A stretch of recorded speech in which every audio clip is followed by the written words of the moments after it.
Well, it's the weekend and I'm back in the garage working on the Falcon again. I just received my shipment of steel. I've got two 8-foot long 4x3 by 1/8 inch steel pipes here. I was hoping to find something a little thinner that would weigh less, but this is what I found. It's going to be heavy, but it's going to be strong. And strength is what I'm after.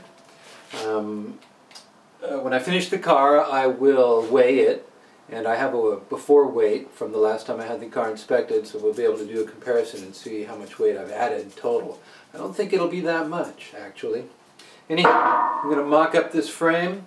We're going to hold it together with sheet metal screws and maybe a couple of tack welds. And if I can get it in and take it out with the pieces tack welded together, then I'll be able to finish it up out here and install it. So let's see how that goes. Alright, it looks like I'm going to have to do a little cutting right here.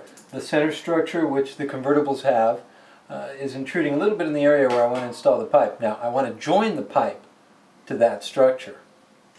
But right now I'm going to have to cut it back a little bit just to allow me to raise the pipe into position. Proper safety equipment is essential to a project like this, so I'm going to be wearing my respirator, my face mask, and my gloves. And normally I would wear earplugs too, but I can't find any right now. So I've got my 4.5 inch angle grinder here with a cutting wheel on it, and I've marked off the area I want to cut using a straight edge and my etching tool. And so I'm going to go in there, I'm going to cut that back, and after that I should be able to get my beam in place.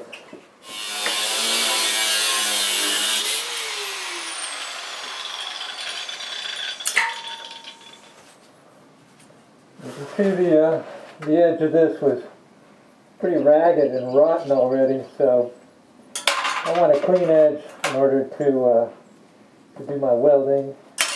Anyhow, I'm going to need to cut a little bit of the inside of the wheel well here to get my beam all the way in place, and that's fine because this right here is going to be capped and is going to form the foundation for the base of my wheel well when I'm finished.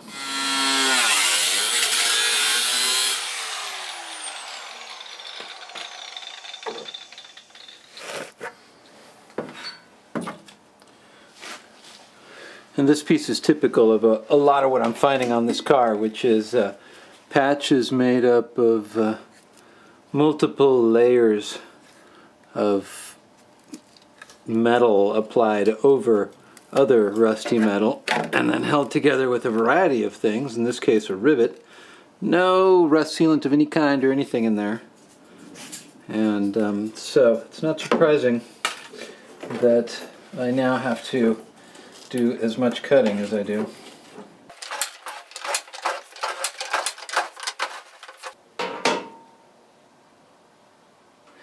Okay, I've got the beam seated exactly where it's supposed to go. It's the same angle as the car, and it seems to be a lovely fit.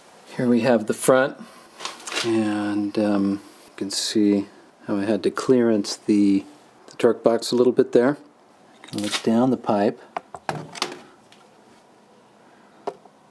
and see how well it lines up on the interior of the car. It hangs down a little bit lower than the original rocker panels, so pretty much a successful plan. Now I'm going to work on the crossbeam up front. So I've equipped a conventional 10-inch miter saw with a metal cutting blade, and I've made some measurements here on this piece.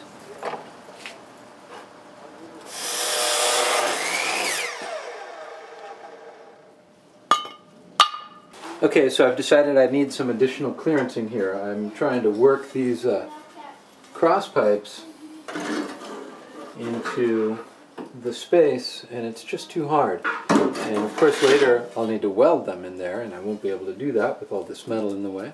So I'm going to cut away a little bit, and that's consistent with my future design. I'm trying to proceed cautiously. I don't want the car to collapse while I'm working on it.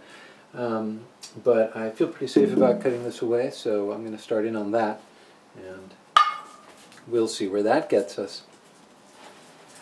Okay, so after much grinding and hammering, I've managed to get the frame rail mocked up, so let's take a look at how that is. Here's the front. It's a nice fit right there. And here it is from the inside.